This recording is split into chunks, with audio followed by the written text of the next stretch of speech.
Hello friends, welcome to Bismi சமையல். நம்ம daily செய்யக்கூடிய வேலைகளை என்னதான் சீக்கிரமாக முடிக்கிறதுக்கு நினச்சாலும் ஒரு சில வேலைகள் பார்த்திங்கன்னா அதிகமான டைம் எடுத்துக்கும்.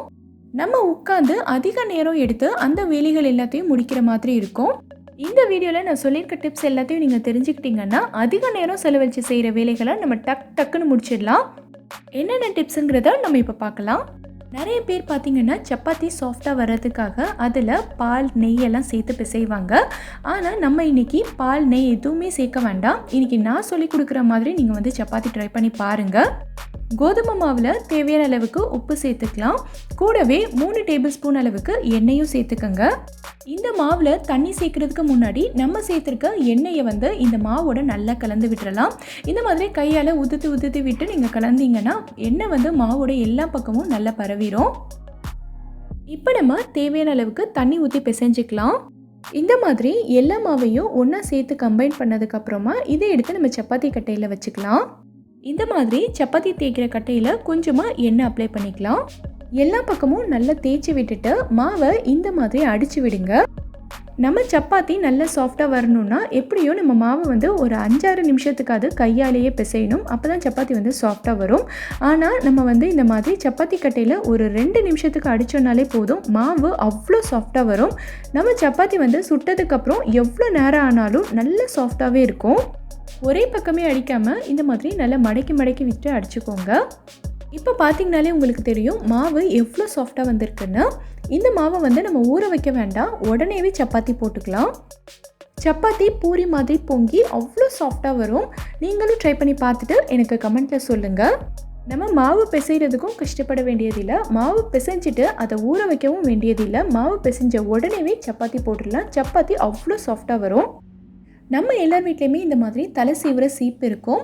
இந்த சீப்பை நம்ம எப்படியும் மாதத்துக்கு ஒரு தடவையாவது கழுவி ஆகணும். நிறைய பேர் இதை கழுவுறதுக்கு ரொம்ப நேரம் நின்று சோப்பு ப்ரஷ் எல்லாம் போட்டு இதை தேய்ச்சிட்டு இருப்பாங்க. நம்ம என்ன தான் ப்ரஷ் வச்சு க்ளீன் பண்ணாலும் இதில் இருக்க அழுக்கு அவ்வளோவா போகாது. ஸோ இதை நம்ம டக்குன்னு எப்படி க்ளீன் பண்ணுறதுன்னு பார்க்கலாம். இங்கே நான் ஒரு பாக்ஸ் வச்சுருக்கேன். இதில் நம்ம லேசான சூடில் இருக்க தண்ணி சேர்த்துக்கலாம். தண்ணி ரொம்ப கொதிக்கக்கூடாது, வெதுவெதுப்பாக இருக்கணும், கை வச்சா பொறுக்கிற அளவுக்கு இருக்கணும்.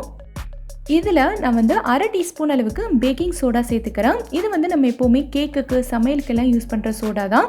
சேர்த்துட்டு இந்த மாதிரி நல்லா கலந்து விட்டுருங்க. இப்போது சீப்பு எல்லாத்தையும் இதில் போட்டு ஒரு 10 நிமிஷத்துக்கு நல்லா ஊற வச்சுருங்க. இதை நீங்கள் ப்ரஷ் வச்சு தேய்ச்சி விடணுங்கிற அவசியம்லாம் இல்லை. வெறுமனே ஒரு 10 நிமிஷத்துக்கு ஊற போட்டிங்கன்னா மட்டும் போதும். இதில் இருக்க அழுக்கு எல்லாமே தன்னாலேயே கலண்டு வந்துடும். இந்த தண்ணியிலேயே தெரியும் பாருங்கள் அழுக்கு எவ்வளோ கலண்டு வந்திருக்குன்னு. இதை இந்த தண்ணியிலேருந்து லைட்டாக அலசி விட்டுட்டு வெளியில் எடுங்க.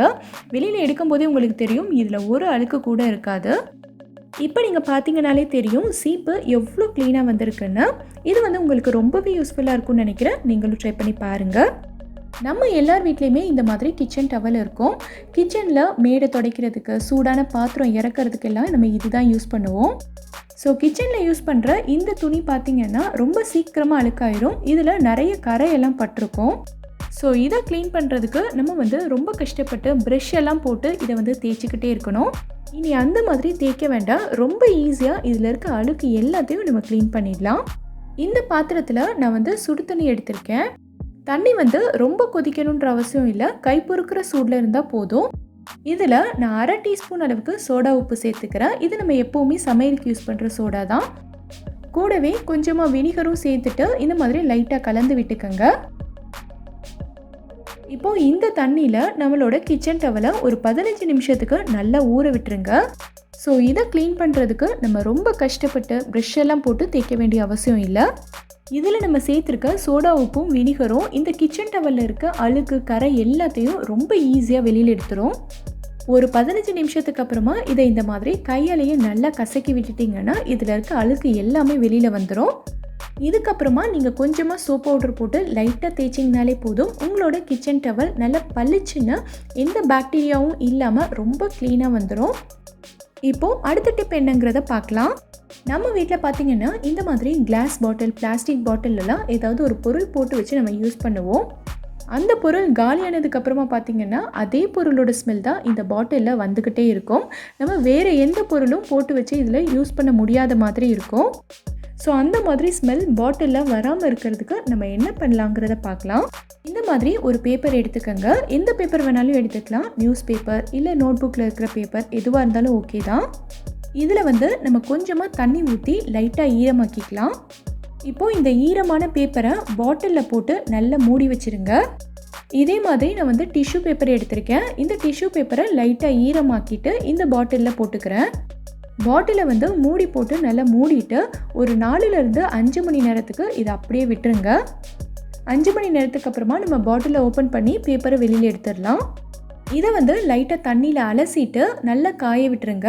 நல்லா காஞ்சதுக்கப்புறமா இந்த பாட்டிலேருந்து எந்த ஸ்மெல்லுமே வராது. நம்ம என்ன பொருள் போடணுமோ போட்டு வச்சு யூஸ் பண்ணிக்கலாம். அடுத்து நம்ம வீட்டில் பார்த்திங்கன்னா இந்த மாதிரி இஞ்சி பூண்டு அரைச்சி வைக்கிற டப்பா இருக்கும். இஞ்சி பூண்டு விழுது காலி ஆகிட்டாலுமே இதில் இஞ்சி பூண்டோட வாசனை தான் வந்துகிட்டே இருக்கும். இந்த டப்பாவில் நம்ம வேறு எந்த பொருளுமே போட்டு வச்சு யூஸ் பண்ண முடியாது. ஸோ அந்த மாதிரி வாசனை வராமல் இருக்கிறதுக்கு என்ன பண்ணலாங்கிறத பார்க்கலாம்.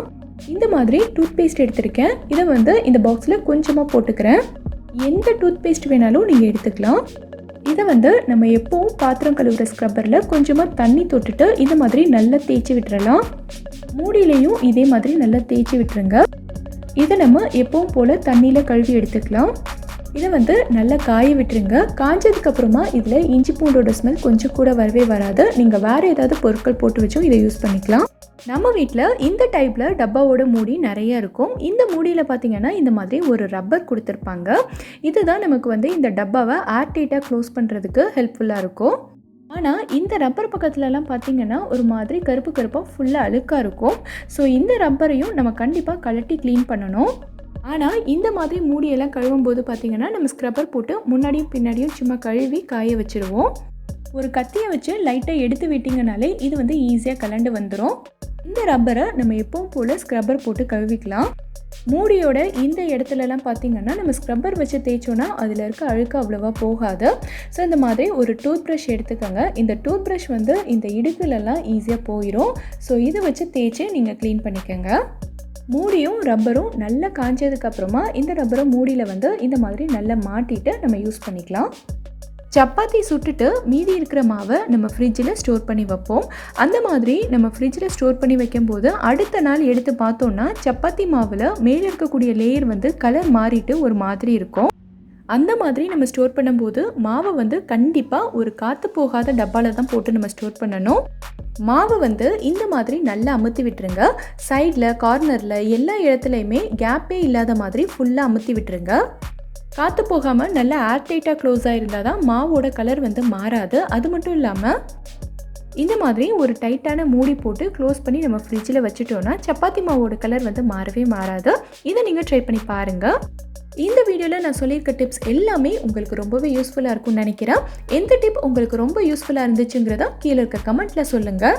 இந்த வீடியோ உங்களுக்கு பிடிச்சிருந்தா லைக் பண்ணுங்கள். உங்கள் ஃப்ரெண்ட்ஸ் உங்கள் ஃபேமிலி மெம்பர்ஸ் கூட இந்த வீடியோவை ஷேர் பண்ணுங்கள். மறக்காமல் நம்ம பிஸ்மி சமையலுக்கு சப்ஸ்கிரைப் பண்ணிவிட்டு பக்கத்தில் இருக்கக்கூடிய பெல் ஐக்கானையும் கிளிக் பண்ணி அதில் ஆல் ஆப்ஷனை செலக்ட் பண்ணுங்கள். தேங்க்யூ.